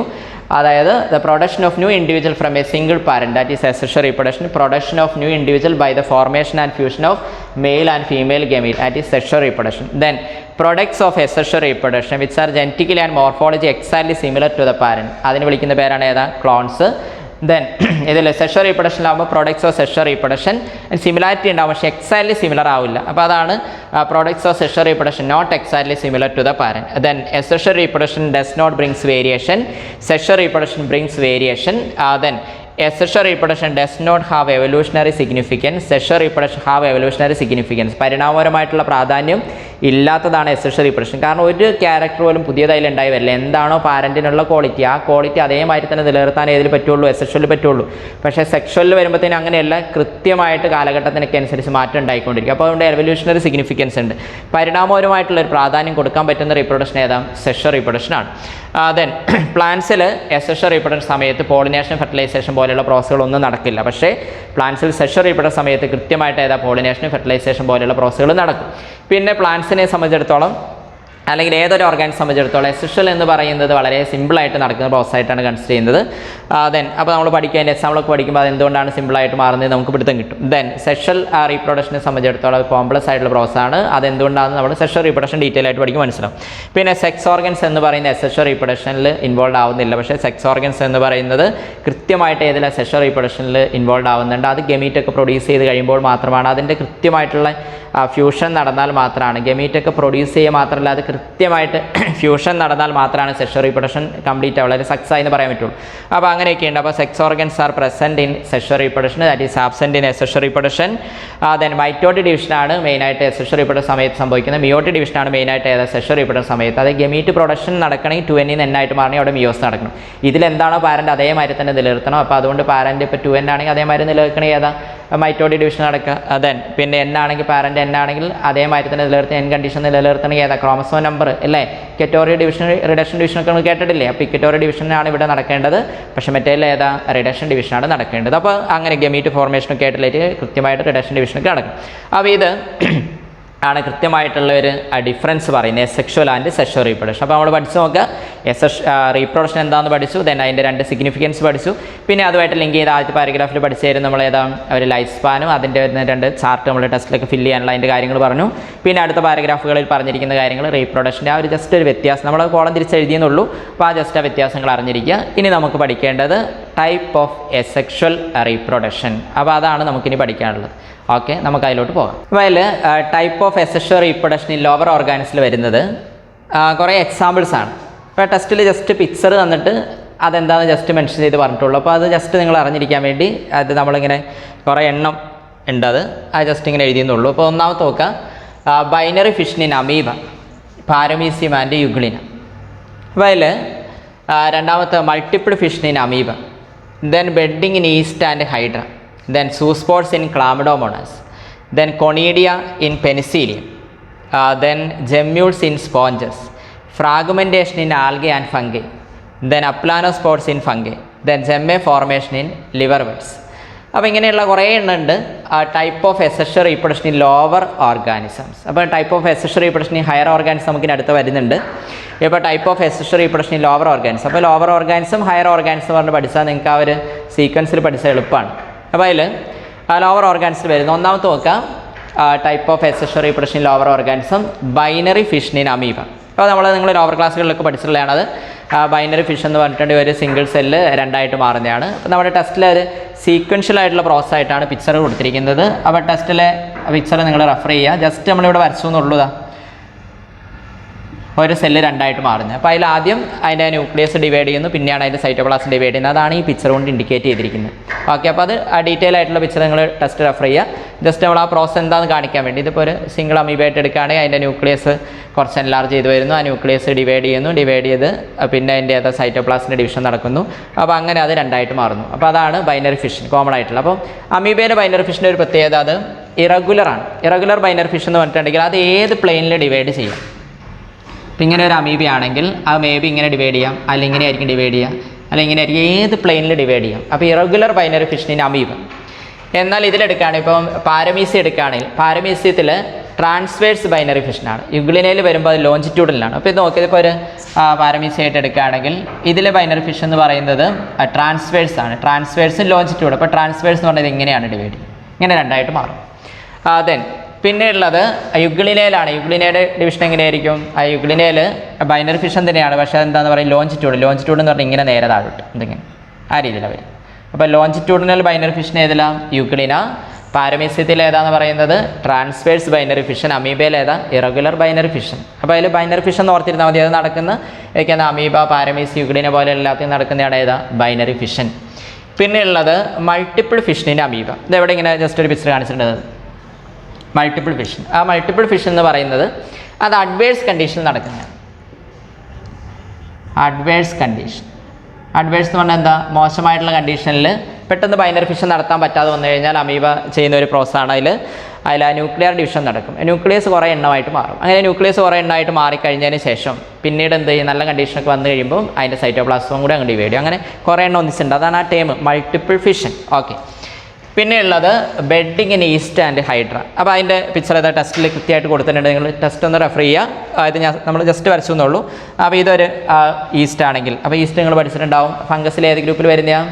ആസ്കോമൈസെക്സിൽ വരുന്ന യൂണിസെല്ലാറായിട്ടുള്ള ഒരേ ഒരു ഫംഗസാണ് ഏതാ? ഈസ്റ്റ് എന്ന് പറയുന്നത്. അപ്പോൾ അതിൽ ആ ഫംഗസിൻ്റെ ഇതിൽ നോക്കുക, ഇവിടെ ഒരു ബൾബ് ലൈക്ക് പ്രൊജക്ഷൻ ഇങ്ങനെ ഉണ്ടായി. ആ ബൾബ് ലൈക്ക് പ്രൊജക്ഷൻ വിളിക്കുന്ന പേരാണ് ബഡ്സ്. ആ ബഡ്സ് ഉണ്ടായിക്കഴിഞ്ഞാൽ ആ ബെഡ് അതായത് പാരൻ്റ് സെല്ലിൽ നിന്ന് സെപ്പറേറ്റ് ചെയ്ത് കഴിഞ്ഞിട്ടുണ്ടെങ്കിൽ അത് പുതിയ ഒരു സെല്ലായിട്ട് മാറുന്നു. അപ്പോൾ അങ്ങനെ ആ bulb like projection arising from a single cell, അതാണ് ഇതിലിവിടെ ഈസ്റ്റിലെ ബഡ്ഡിങ് എന്ന് പറയുന്നത്. ഇനി ഇതേ പ്രോസസ് തന്നെ ഏതിൽ നടക്കുന്നുണ്ട്? ബഡ്ഡിങ് തന്നെയാണ് ഏതിൽ നടക്കുന്നത്? ഹൈഡ്ര എന്ന് പറയുന്നത് അല്ലേ? ഹൈഡ്ര നിങ്ങൾ പഠിച്ചിട്ടുണ്ടാവും.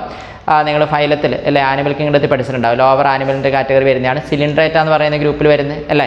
അപ്പോൾ അതിന് ഹൈഡ്രയിലേക്കാണ് ഇത്. ഇവിടെ അതേമാതിരി തന്നെ ഒരു ബൾബ് ലൈക്ക് പ്രൊജക്ഷനൊക്കെ ഉണ്ടായി വന്ന് അത് പാർട്ട് എന്താണോ അതിനെ സെപ്പറേറ്റ് ചെയ്ത് പുതിയതായിട്ട് മാറും. അപ്പോൾ ഇതാണ് അവിടെ budding in yeast and hydra പറയുന്നത്. അപ്പോൾ ഒന്ന് ഓർത്തിരിക്കുക, ബൈനറി ഫിഷിന് അമീബ, പാരമീസ്, യുഗ്ലിന. മൾട്ടിപ്പിൾ ഫിഷിന് അമീബ, അത് അഡ്വേഴ്സ് കണ്ടീഷൻ നടക്കുന്നതാണ്. Then budding in yeast and hydra. അപ്പോൾ ഇത്രയാണ് അവളവിടെ പിക്ചർ വരച്ചിരിക്കുന്നത്. ഇനി നമുക്ക് അടുത്തതിൽ ഉള്ളത് നോക്കുക, സൂസ്പോർട്സ് ഇൻ ക്ലാമിഡോമോണാസ്. അപ്പോൾ അതായത് ക്ലാമിഡോമോണാസ് എന്ന് പറയുന്ന ആൽഗെ. അപ്പോൾ നിങ്ങൾ ആൽഗയിൽ പഠിച്ചിട്ടുണ്ടാവും. നിങ്ങൾ ഫസ്റ്റ് ഇയറിൽ ഇതിൽ പഠിച്ചിട്ടുണ്ടാവും. ഫംഗസുമായിട്ട് റിലേറ്റ് ചെയ്ത് ഈ സൂസ്പോർ എന്നൊക്കെ പറഞ്ഞ ടേം കേട്ടിട്ടുണ്ടാവും. അപ്പോൾ ഇവിടെ ഒരു സ്പെസിഫിക് എക്സാമ്പിൾ കൊടുത്തുന്നുള്ളൂ, സൂസ്പോർട്സ് ഇൻ ക്ലാമിഡോമോണാസ്. ക്ലാമിഡോമോണാസിലൊക്കെ അല്ലാതെ ഫംഗസിൻ്റെയൊക്കെ കോമൺ ആയിട്ടുള്ള ഒരു ക്യാരക്ടർ പറഞ്ഞാണ് ഏതാ? ഈ ഒരു സൂസ്പോർ എന്ന് പറയുന്നത്. അപ്പോൾ സൂസ്പോർ നോക്കുകയാണെങ്കിൽ ഇപ്പോൾ ഒരു പാരൻ്റ് സെല്ല് ഇതായിട്ട് എടുക്കുകയാണെങ്കിൽ ഇപ്പോൾ ഒരു ക്ലാമിഡോമോണാസ് ടെസ്റ്റിൽ പിക്ചർ കൊടുത്തിട്ടുണ്ട്. ക്ലാമിഡോമോണാസിൻ്റെ പിക്ചർ കൊടുത്തിട്ടുണ്ട്. അപ്പോൾ ഇതിൻ്റെ ഉള്ളിൽ അങ്ങനെ ഒരു സൂസ്പോർട്സ് അല്ലേ, കപ്പ് ഷേപ്പോടുകൂടി ക്ലോറോപ്ലാസ്റ്റ് ഒക്കെ ഉള്ള ഒരു ഇതാണ് ഏതാ? ക്ലാമിഡോമോണാസ് എന്ന് പറയുന്ന ആൽഗയ്ക്ക്. അപ്പോൾ അങ്ങനെയുള്ള ഇതിലൊക്കെ ആണെങ്കിൽ ഇതിൻ്റെ ഉള്ളിലായിട്ട് കുറേ എണ്ണം, അപ്പോൾ ഇങ്ങനെ ഉള്ള ഇതിൻ്റെ ഉള്ളിൽ കുറേ എണ്ണം അതേമാതിരി തന്നെ സ്ട്രക്ചേഴ്സ് കുറേ എണ്ണം ഉണ്ടാവും. ബൈഫ്ലജല്ലേറ്റഡ് ആയിട്ടുള്ള സ്പോറുകളാണ് ഏതാ? സൂസ്പോർസ് എന്ന് പറയുന്നത്. അപ്പോൾ ആ സൂസ്പോർ ഉണ്ടായിക്കഴിഞ്ഞാൽ ഇത് എന്നിട്ട് എന്ത് ചെയ്യുന്നു? പാരൻ്റ് സെല്ലിൽ നിന്ന് ഇവിടെ നിന്ന് ഇങ്ങനെ ഡിറ്റാച്ച് ചെയ്ത് പുറത്തിയാടും. അതെല്ലാം പുറത്തിയാടിക്കഴിഞ്ഞാൽ എന്താണോ പാരൻ്റ് സെല്ല് അതിന് ഈക്വൽ ആയിട്ടുള്ള കുറേ ഇൻഡിവിജ്വൽസ് ആയിട്ട് മാറും. അപ്പോൾ ടെസ്റ്റിൽ പിക്ചർ കൊടുത്തിട്ടുണ്ടാവും, അത് ഓർത്തിരിക്കുക. സൂസ്പോർട്സിൻ്റെ ഏതാ? ക്ലാമിഡോമോണാസ് അല്ലേ. പിന്നെ അടുത്തൊരു പിക്ചർ കൊടുത്തിരിക്കുന്നത്. അപ്പം സൂസ്പോർസ് ക്ലാമിഡോമോണസിൽ മാത്രമല്ല ആൽഗയിലും ഫംഗയിലൊക്കെ ഉണ്ട്, നിങ്ങൾ പഠിച്ചിട്ടുണ്ടാവും. ആൽഗയുടെയും ഫംഗയുടെയൊക്കെ ഒരു കോമൺ ആയിട്ടുള്ള ഒരു ഇതാണ് അസെക്ഷൽ റീപ്രൊഡക്ഷൻ എന്ന് പറഞ്ഞ പാർട്ടിൽ നിങ്ങൾ പഠിച്ചിട്ടുണ്ടാവും. ആൽഗകളിൽ മാത്രമല്ല ഫംഗസിലും ഉണ്ട്. ഇപ്പോൾ സൂസ്പോർ എന്ന് പറയുന്നുണ്ട്. ഇനി അതിനോട് ലിങ്ക് ചെയ്ത് തന്നെ ഇവിടെ എഴുതിയിരിക്കുന്ന 2-3 കൂടെ നോക്കുകയാണെങ്കിൽ എളുപ്പമുണ്ട്. സൂസ്പോർസ് ഉണ്ട്, പിന്നെ ഇവിടെ ഒരു അപ്ലാനോസ്പോർ എഴുതിയിട്ടുണ്ട് നോക്കുക. അപ്പോൾ സൂസ്പോറും അപ്ലാനോസ്പോർ കൊണീഡി ഇത് 3 തരത്തിലുള്ള സ്പോറുകളാണ്. അപ്പോൾ ഇപ്പോൾ നമ്മൾ പറഞ്ഞ സൂസ്പോർ, അപ്പോൾ അതിൻ്റെ പിക്ചർ നിങ്ങൾ കൃത്യമായിട്ട് റെഫർ ചെയ്ത് നമ്മൾ ജസ്റ്റ് വരച്ചിരുന്നു. ഇപ്പോൾ സൂസ്പോർ എന്ന് പറയുന്നത് എൻഡോജീനസ്ലി പ്രൊഡ്യൂസ്ഡ് മോട്ടൈൽ സ്പോർട്സ് വിത്ത് ഫ്ലജല്ലയാണ്. അപ്പോൾ ബൈ ഫ്ലജല്ലേറ്റഡ് ആയിട്ടുള്ള എൻഡോജീനസ്ലി പ്രൊഡ്യൂസ്ഡ് ആയിട്ടുള്ള മോട്ടൈൽ കപ്പാസിറ്റിയുള്ള ചലനശേഷിയുള്ള സ്പോറുകളാണ് ഏതാ സൂസ്പോർട്സ് എന്ന് പറയുന്നത്. ഇനി അതേമാതിരി തന്നെ അടുത്തയാണ് ഏതാ ഇപ്പം അപ്ലാനോസ്പോർ എന്നുണ്ട് ഇവിടെ എഴുതിയിട്ടുണ്ട്. അപ്ലാനോസ്പോർട്സ് ഇൻ ഫംഗൈ, അത് ആൽഗയിലും ഫംഗയിലും വരുന്നുണ്ട്, ആൽഗയിലും വരുന്നുണ്ട്. ആ ഫംഗൈ ആൻഡ് ആൽഗ. അപ്പോൾ അതിലൊക്കെ വരുന്ന അപ്ലാനോസ്പോർ എന്ന് പറയുന്നത് അതും എൻഡോജീനസ്ലി പ്രൊഡ്യൂസ്ഡ് തന്നെയാണ്. അതായത് ഒരു സെല്ലിൻ്റെ അകത്ത് തന്നെ ഉണ്ടാകുന്നതാണ്. പക്ഷേ അതെന്തായിരിക്കും നോൺ മോട്ടൈലായിരിക്കും, ചലനശേഷി ഇല്ലാത്തതാണ്. അതിന് കാരണം എന്താ ഫ്ലജല്ല ഇല്ല. അപ്പോൾ സൂസ്പോറും അപ്ലാനോസ്പോറും രണ്ടും എൻഡോജീനസ്ലി പ്രൊഡ്യൂസ്ഡ് ആണ്. പക്ഷേ ആ രണ്ടെണ്ണത്തിൽ ഒരെണ്ണത്തിന് ഏതുണ്ട് ഫ്ലജല്ല ഉണ്ട്. അതായത് സൂസ്പോറിന് 2 ബൈഫ്ലജല്ല ഉണ്ട്. പക്ഷേ ഇതിനേതില്ല അപ്ലാനോസ്പോറിന് ഏതില്ല ഫ്ലജല്ല ഇല്ല. പക്ഷേ രണ്ടും എസെക്ഷലി റീപ്രൊഡക്റ്റീവ് സ്പോറുകളാണ്. അപ്പോൾ നിങ്ങൾ വളരെ ഡീറ്റെയിൽ ആയിട്ട് നിങ്ങൾ കിങ്ഡം ഓഫ് ഫംഗൈ എന്ന് പറയുന്ന ഗ്രൂപ്പിൽ +1 പഠിച്ചിട്ടുണ്ടാവും. അപ്പോൾ ജസ്റ്റ് അതുമായിട്ട് ലിങ്ക് ചെയ്ത് പറഞ്ഞു എന്നുള്ള അപ്ലാനോസ്പോർ ഒന്ന് ഓർത്തിരിക്കും. പിന്നെ ടെസ്റ്റിൽ പിക്ചർ അടക്കം കൊടുത്തിട്ടുണ്ട്. ഇതിൽ കൊണീഡിയ. അപ്പോൾ ഈ കൊണീഡിയ എന്ന് പറയുന്നത് ആ ഫംഗസിൻ്റെ ഒക്കെ ഒരു ക്യാരക്ടറാണ്. കൊണീഡിയ ഫോർമേഷൻ എന്ന് പറയുന്നത് ആസ്കോമൈസെക്സ്, ഡ്യൂട്രോമൈസെക്സ് പോലെയുള്ള ആ ഗ്രൂപ്പുകളിലൊക്കെ നടക്കുന്ന ഒരു പ്രോസസ്സാണ് ഏതാ ഈ കൊണീഡിയ ഫോർമേഷൻ എന്ന് പറയുന്നത്. അപ്പോൾ ഇവിടെ ടെസ്റ്റിൽ എക്സാമ്പിൾ കൊടുത്തിരിക്കുന്നത് വിത്ത് പിക്ചർ അടക്കം കൊടുത്തിട്ടുണ്ട്. Conidia formation in penicillium. അപ്പോൾ പെനിസീലിയത്തിൽ ഇതിൻ്റെ അസെക്ഷൽ റീപ്രൊഡക്ഷൻ നടക്കാനാകുമ്പോഴത്തേനും ഇതിലിപ്പോൾ ഇങ്ങനെയുള്ളൊരു ഹൈഫയൊക്കെയാണ്. ഈ ഹൈഫ എന്നൊക്കെ പറഞ്ഞാൽ നിങ്ങൾ അറിയുന്നില്ലേ, മൈസീലിയത്തിലെ ഓരോ മെമ്പേഴ്സിന് വിളിക്കുന്ന പേരാണ് ഹൈഫ. ഫംഗസിൻ്റെ സ്ട്രക്ചർ നിങ്ങൾക്ക് അറിയുന്നില്ലേ. അപ്പോൾ അതിൽ ഇങ്ങനെ കുറേ സ്ട്രക്ചേഴ്സ് ഡെവലപ്പ് ചെയ്ത് വരും. ഇങ്ങനെ കുറേ സ്പെഷ്യൽ ഹൈഫകളുണ്ടാവും. ഈ സ്പെഷ്യൽ ഹൈഫ ഉണ്ടായി കഴിഞ്ഞിട്ടുണ്ടെങ്കിൽ ടെസ്റ്റിലെ പിക്ചർ നിങ്ങൾ കൃത്യമായിട്ട് റെഫർ ചെയ്യുക. അപ്പോൾ അതിലുണ്ടാവും ഇങ്ങനെ സ്പെഷ്യൽ ഹൈഫ ഉണ്ടായി കഴിഞ്ഞാൽ അതിൽ നിന്ന് ഇങ്ങനെ കുറേ സ്ട്രക്ചേഴ്സ്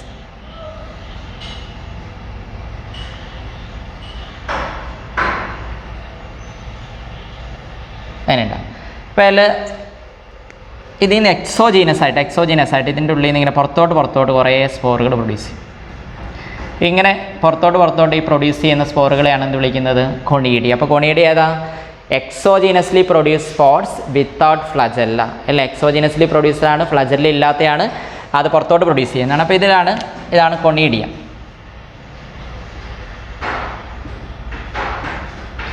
ഈ കൊണീഡിയ പ്രൊഡ്യൂസ് ചെയ്യുന്ന സ്പെഷ്യൽ ഹൈഫ ഉണ്ട്, അതിന് വിളിക്കാവുന്ന പേരാണ് കൊണീഡിയോഫോർ. അപ്പോൾ കൊണീഡിയോഫോറിൽ പ്രൊഡ്യൂസ് ചെയ്യുന്നതാണ് കൊണീഡിയ, അല്ലെങ്കിൽ ഏതാ കൊണീഡിയോസ്പോർ എന്ന് വിളിക്കാം, സ്പോർ. പിന്നെ ഇവിടെ ഒരു സ്ട്രക്ചർ ഉണ്ട്. ഈ കൊണീഡിയ പ്രൊഡ്യൂസ് ചെയ്യുന്ന കൊണീഡിയോഫോർ എന്ന് പറയുന്ന സ്പെഷ്യൽ ഹൈഫേൻ്റെ മുകളിലുള്ള സ്ട്രക്ചർ, അതിനെ ജസ്റ്റ് വിളിക്കുന്ന ഒരു ടൈം കൂടെ ഒന്ന് ഓർത്തിരുന്നാൽ മതി, സ്റ്റെരിക് മേറ്റ എന്നൊക്കെയാണ് വിളിക്കുന്നത്. ഓക്കെ, അപ്പോൾ ഒന്നുമില്ല, ജസ്റ്റ് ആ ടൈമൊക്കെ ഓർത്തിട്ട് ടെസ്റ്റിലാകെ ഏതാ കൊണീഡിയ എന്ന് പറഞ്ഞത് ഇത് കൊടുത്തിട്ടുണ്ട്, ഈ പിക്ചർ ഇങ്ങനെ കൊടുത്തിട്ടുണ്ട്. അപ്പോൾ അതൊന്ന് ഓർത്തിരുന്നാൽ മതി. കൊണീഡിയ എന്ന് പറയുന്നത് exogenously produce non motile spores without flagella ഇല്ലാത്ത രീതിയിലുള്ള എക്സോജീനസ്ലി പ്രൊഡ്യൂസ്ഡ് ആയിട്ടുള്ള നോൺ മോട്ടൈൽ സ്പോർട്സ് ആണ് ഏതാ കൊണീഡിയ എന്ന് പറയുന്നത്. അപ്പോൾ അത് എക്സാമ്പിൾ ഏതാ കൊടുത്തിരിക്കുന്നത് പെനിസീലിയത്തിലാണ് കൊടുത്തിരിക്കുന്നത്. അപ്പോൾ കൊണീഡിയ, അപ്പോൾ അത് പെനിസീലിയം. പിന്നെ അടുത്ത് പറഞ്ഞു കൊടുത്തിട്ടുണ്ട് ജെമ്യൂൾസ് ഇൻ സ്പോഞ്ചസ്. അപ്പോൾ കൊണീഡിയ ഇതിൽ ഓർത്തിരിക്കുക, കൊണീഡിയ പ്രൊഡ്യൂസ് ചെയ്യുന്ന സ്പെഷ്യലായിട്ട് ഹൈഫയ്ക്ക് വിളിക്കുന്ന പേരാണ് ഏതാ കൊണീഡിയോഫോർ. ആ കൊണീഡിയ ഫോം ചെയ്യാൻ വേണ്ടി കൊണീഡിയോഫോർ എന്ന് പറയുന്നതിൻ്റെ ജസ്റ്റ് എബോവ് ഫോം ചെയ്യുന്ന സ്ട്രക്ചറിന് വിളിക്കുന്ന പേരാണ് സ്റ്റെരിക് മേറ്റ. അതിൻ്റെ ഉള്ളിൽ നിന്ന് പുറത്തോട്ട് റിലീസ് ചെയ്യുന്ന സാധനമാണ് ഏതാ കൊണീഡിയ അല്ലെങ്കിൽ കൊണീഡിയോസ്പോർ എന്ന് പറയുന്ന എക്സോജീനസ്ലി പ്രൊഡ്യൂസ്ഡ് ആയിട്ടുള്ള സ്പോർട്സ്. ഇനി അടുത്ത് നമുക്ക് അതിലെഴുതിയിരിക്കുന്നത് ജെമ്യൂൾസ് എന്ന് പറയുന്ന സ്ട്രക്ചറാണ്. അപ്പോൾ ജെമ്യൂൾസ് ഇൻ സ്പോഞ്ചസ്. അപ്പോൾ സ്പോഞ്ചസ് നിങ്ങൾ കേട്ടിട്ടില്ലേ, ഏത് ഗ്രൂപ്പിൽ വരുന്നതാണ്? ആനിമേലി എന്ന് പറയുന്ന ഇതിൽ ആനിമൽ കിങ്ഡത്തിലെ ഏറ്റവും ലോവർ ഫൈലായിട്ടുള്ള ഏത് ഫൈലാണ്? പോറിഫറ എന്ന് പറഞ്ഞ ഫൈലില്ലേ. അപ്പോൾ ആ പോറിഫറ എന്ന് പറയുന്ന ഫൈലത്തിലെ ഒരു മെമ്പറാണ് ഏതാ സ്പോഞ്ചസ് എന്ന് പറയുന്നത്. സ്പോഞ്ചസ് ഉണ്ട്, സ്പോഞ്ചില്ല എന്ന് പറയുന്നുണ്ട്. അപ്പോൾ അങ്ങനെയുള്ള കുറേ മെമ്പേഴ്സ് ഉണ്ട്. അപ്പോൾ അതിലൊക്കെയുള്ള ഒരു പ്രത്യേക രീതിയിലുള്ള ഇൻറ്റേർണൽ അസെക്ഷൽ ബഡ്സ് ആണ് ഈ സ്പോഞ്ചസ് എന്ന് പറയുന്നത്. അപ്പോൾ ഇൻറ്റേർണൽ അസെക്ഷൽ ബഡ്സ് ആണ് സ്പോഞ്ചസ് എന്ന് പറയുന്നത്. അപ്പോൾ അതായത് ടെസ്റ്റിലൊരു പിക്ചർ കാണിച്ചിട്ടുണ്ടാവും.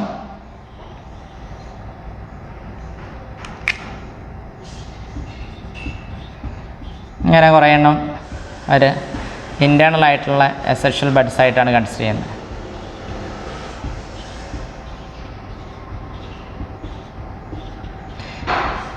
അപ്പോൾ നമ്മൾ പറഞ്ഞത് ഏതൊക്കെയായിരുന്നു? ഒന്നേതാ പറഞ്ഞത്? Binary fission, then multiple fission, പിന്നെ നമ്മൾ പറഞ്ഞ ഏതായിരുന്നു? ബെഡിങ് പറഞ്ഞു, ദെൻ സൂസ്പോർ പറഞ്ഞു,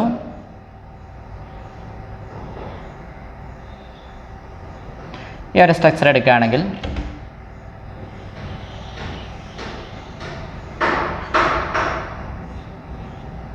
ഞാനൊരു സംഭവം ഇപ്പം ഇതിന് മൊത്തത്തിലാണ് ഏതാ ജെമ്മ്യൂൾ എന്നറിയപ്പെടുന്നത്. ഈ ജെമ്മ്യൂളിൻ്റെ പ്രത്യേകത, ഇതിൽ ഈ ജെമ്മ്യൂളിൻ്റെ ഉള്ളിൽ പ്രൊഡ്യൂസ് ചെയ്യുന്ന സ്ട്രക്ചേഴ്സിന് റിലീസ് ചെയ്യും. ഇപ്പം നിങ്ങൾ ടെസ്റ്റിലെ പിക്ചർ കൃത്യമായിട്ട് റെഫർ ചെയ്യുക കേട്ടോ. ഇതൊന്നും ഡയഗ്രാം വരയ്ക്കാൻ വേണ്ടി ചോദിക്കുന്നില്ല, ഡയഗ്രാം തന്നിട്ട് എന്താണ് എന്നുള്ളതാണ് ചോദിക്കാറുള്ളത്. അപ്പോൾ ഇതിൽ ഒരു ജെമ്മ്യൂളിൻ്റെ സ്ട്രക്ചർ എടുക്കുകയാണെങ്കിൽ, മൊത്തത്തിൽ എടുക്കുകയാണെങ്കിൽ ഈ ജെമ്മ്യൂളിലൊരു ഓപ്പണിംഗ് ഉണ്ട്. ഈ ഓപ്പണിങ്ങിന് വിളിക്കുന്ന പേര് ഓസ്റ്യൂൾ അല്ലെങ്കിൽ മൈക്രോപൈൽ എന്നൊക്കെ പറയുന്ന പോലെ ഒരു ഓസ്റ്യൂൾ, ഒരു ഓപ്പണിംഗ് ആണ്. പിന്നെ ഒരു സ്ട്രക്ചർ ഉണ്ട് ഈ സാധനം, അതിന് വിളിക്കുന്ന പേരാണ് സ്പിക്യൂൾസ്. ഇതിനെ വിളിക്കുന്ന പേരാണ് അതിൻ്റെ ഉള്ളിലുള്ള ആർക്കിയോസിസ്റ്റ് എന്ന് വിളിക്കുന്നത്.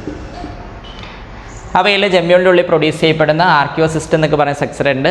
അതിനൊക്കെ മോഡിഫിക്കേഷനൊക്കെ വന്ന് അതെന്ത് ചെയ്യുന്നു? ആ ഓസ്റ്റിയോൾ അല്ലെങ്കിൽ ആ മൈക്രോപൈൽ എന്ന് പറയുന്ന ആ പാർട്ടിലൂടെ എന്ത് ചെയ്യുന്നു? പുറത്തിയാടുന്നു.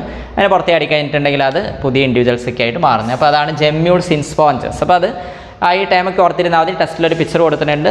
ഇതിനെ ഡീപ്പായിട്ട് പറയുകയാണെങ്കിൽ ഇപ്പോൾ ഏതാ ഔട്ടർ ആയിട്ടുള്ളൊരു ലെയർ ഉണ്ട്, ഇന്നർ ലെയർ ഒക്കെ ഉണ്ട്. അതിൻ്റെ ഉള്ളിൽ ആർക്കിയോസിസ്റ്റ് എന്ന് പറഞ്ഞ പാർട്ട്, ദെൻ പിന്നെ ഏതാ സ്പിക്യൂൾസ് എന്ന് പറയുന്ന പാർട്ട്. ഇതിൻ്റെ ഉള്ളിലൊക്കെ റിലീസ് ചെയ്യാൻ വേണ്ടി ഹെൽപ്പ് ചെയ്യുന്ന രീതിയിലുള്ള കുറേ സാധനങ്ങൾ അത് ഓസ്റ്റിയോളിലോട്ട് റിലീസ് ചെയ്യുന്നു. റിലീസ് ചെയ്ത് പുറത്തെത്തി കഴിഞ്ഞാൽ അത് വീണ്ടും വളരെ എന്തായിട്ട് മാറും? എന്താണോ പാരൻറ്റ് പാർട്ട് അതേ ഇക്വലൻ്റ് ആയിട്ട് മാറും. ഓക്കെ, അപ്പോൾ അങ്ങനെയുള്ള ജെമ്മ്യൂൾസ് ഇൻ സ്പോഞ്ചസ്. പിന്നെയുള്ള കോമൺ ആയിട്ട് നമ്മൾ +1 പഠിച്ചാണ് fragmentation in algae and fungi അല്ലേ. സ്പൈറോഗൈറ പോലെയുള്ള ആൽഗയൊക്കെ ആണെങ്കിൽ ഏതാ ഇങ്ങനെയുള്ള സ്ട്രക്ചർ ആണെങ്കിൽ ഏത് ചെറിയ കഷ്ണങ്ങളായിട്ട് മാറുന്നു. ഈ കഷ്ണങ്ങൾ വളർന്ന് എന്തായിട്ട് മാറുന്നു? പുതിയ ഇൻഡിവിജ്വൽസ് ആയിട്ട് മാറുന്നു അല്ലേ. ഇപ്പം എന്താണോ പാരൻ്റ് അതിന് ഇക്വലൻ്റ് ആയിട്ട് മാറും, അപ്പം ഇങ്ങനെയായിട്ട് മാറും. അപ്പോൾ അതാണ് ഏതാ ഫ്രാഗ്മെൻറ്റേഷൻ. പിന്നെ അപ്ലാനോസ്പോർ നമ്മൾ ഓൾറെഡി പറഞ്ഞു. പിന്നെ ജെമ്മെ ഫോർമേഷൻ കേട്ടിട്ടില്ലേ? ലിവർ ബഡ്സ് എന്ന് പറയുന്ന ഗ്രൂപ്പ് കേട്ടിട്ടുണ്ടോ? ബ്രയോഫൈറ്റ് അല്ലേ. ഇപ്പോൾ ബ്രയോഫൈറ്റിൻ്റെ കാറ്റഗറിയിൽ 2 ഗ്രൂപ്പുണ്ട്, ലിവർ ബഡ്സും മോസും ഉണ്ട്. അതിൽ ലിവർ ബഡ്സ് എന്ന് പറയുന്ന ഗ്രൂപ്പിലുണ്ടാവുന്ന അവർ ജെമ്മെ കപ്പിൻ്റെ അകത്തുണ്ടാവുന്ന എസെക്ഷൽ ബഡ്സ് ഉണ്ട്. അതിന് വിളിക്കുന്ന പേരാണ് ഏതാ? ജെമ്മെ എന്ന് പറയുന്നത്. അപ്പോൾ ഈ സ്ട്രക്ചർ നിങ്ങൾ ജസ്റ്റ് ആ ടേംസ് ഓർത്തിരുന്നത്, കാരണം എക്സ്പ്ലനേഷൻ ടെസ്റ്റ് കൊടുത്തിട്ടുള്ള എക്സ്പ്ലനേഷൻ നമുക്ക് ആവശ്യമില്ല. നിങ്ങൾ ജസ്റ്റ് ആ ടേമുകൾ എന്താണ്, അതിൻ്റെ പിക്ചർ എന്താണ്. അപ്പോൾ ക്വസ്റ്റ്യൻ വരുന്ന ആ പിക്ചർ വന്നതിന് ശേഷം അതെന്താണെന്ന് ഐഡൻറ്റിഫൈ ചെയ്യാൻ വേണ്ടിയാണ് സാധാരണ വരാറുള്ളത്. ഇപ്പം ഏത് കോമ്പറ്റേറ്റീവ് എക്സാമിനെല്ലാം അങ്ങനെ തന്നെയാണ് വരാറുള്ളത്. അതല്ലാതെ ഓരോന്ന് എന്താണെന്ന് എക്സ്പ്ലെയിൻ ചെയ്യാന്നുള്ള ഇതില്ല, കാരണം ജസ്റ്റ് ആ ടേംസ് കൊടുത്തിട്ട് ആ പിക്ചറാണ് കാണിച്ചിട്ടുള്ളൂ. അപ്പോൾ അതൊന്ന് ഓർത്തിരിക്കുക. ഇതൊക്കെയാണ് അവിടെ പറഞ്ഞിരിക്കുന്നത്. പിക്ചറുകൾ നിങ്ങളിപ്പം കൃത്യമായിട്ടുള്ള പിക്ചറുകൾ നിങ്ങൾ ടെസ്റ്റ് റെഫർ ചെയ്യുക, NCERT ടെസ്റ്റ് റെഫർ ചെയ്യുക. അപ്പോൾ ഒന്നാമത്തെ നോക്കുക, binary fission in amoeba, paramecium, euglena. അപ്പോൾ അമീബയിൽ നമ്മൾ പറഞ്ഞു ഇറഗുലർ, ദെൻ പിന്നെ ഏതാ പാരമീസിയത്തിലാണ് എങ്ങനെയുള്ള ട്രാൻസ്വേഴ്സ് ബൈനറി ഫിഷൻ, യുഗ്ലിനയിലാണ് ഏതെന്ന് പറയുന്നത് longitudinal binary fission. Multiple fission in amoeba നടക്കുന്ന അഡ്വേഴ്സ് കണ്ടീഷനിൽ, മോശമായിട്ടുള്ള കണ്ടീഷനിൽ അതിന് ന്യൂക്ലിയർ ഡിവിഷൻ നടന്നതിന് ശേഷം പിന്നീട് സൈറ്റോപ്ലാസ്മിക് ഡിവിഷൻ നടക്കുന്നത് അതുമായിട്ടില്ലേ. പിന്നെ budding in yeast and hydra, then zoospores in Chlamydomonas, then conidia in Penicillium, gemmules in sponges, then fragmentation in algae and fungi, then aplanospores in fungi and algae, then gemme formation in liver birds. Okay, പിന്നെ ഇതിൻ്റെ category ഇപ്പോൾ ബാക്ടീരിയയിലൊക്കെ ഇതേ പറഞ്ഞ പോലെ തന്നെ ഏതാ binary fission എന്നുള്ള process ഉണ്ട്. ദെൻ എൻഡോസ്പോർ ഫോർമേഷൻ ഉണ്ട്. ബാക്ടീരിയക്ക് റീപ്രൊഡക്ഷനൊക്കെ നിങ്ങൾ ഏതാ കിങ്ഡം മൊനിറ എന്ന് പറഞ്ഞ കാറ്റഗറി പെടുത്തുന്നുണ്ട്. അപ്പോൾ അങ്ങനെയുള്ള കുറേ ഉണ്ട്, വേറെയും കുറേ സംഭവങ്ങൾ അസെക്ഷൽ റീപ്രൊഡക്ഷനിലൊക്കെ പെടുത്താവുന്നതാണ് ഉണ്ടോ. അപ്പോൾ ഇത് നമുക്ക് ഇമ്പോർട്ടൻ്റ് ആയിട്ടുള്ള സംഭവങ്ങളാണ് നമ്മളിവിടെ പറഞ്ഞിട്ടുള്ളത്. അപ്പോൾ നിങ്ങളിതൊക്കെ ഒന്ന് ഓർത്തിരിക്കുക. Asexual reproduction in lower organisms. Okay.